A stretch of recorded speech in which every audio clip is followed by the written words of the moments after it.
ব্রহ্মবৈবর্ত পুরাণ ব্রহ্মখণ্ডের ৯ম অধ্যায়।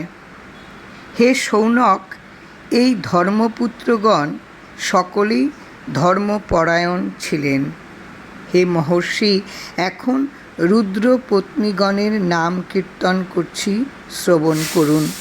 রুদ্রের পত্নীরা কলা, কলাবতী, কাষ্ঠ, কালিকা, কলহপ্রিয়া, কন্দলী, ভীষণা, বাসনা, প্রমোচা, ভূষণা ও সুখী নামে প্রসিদ্ধা।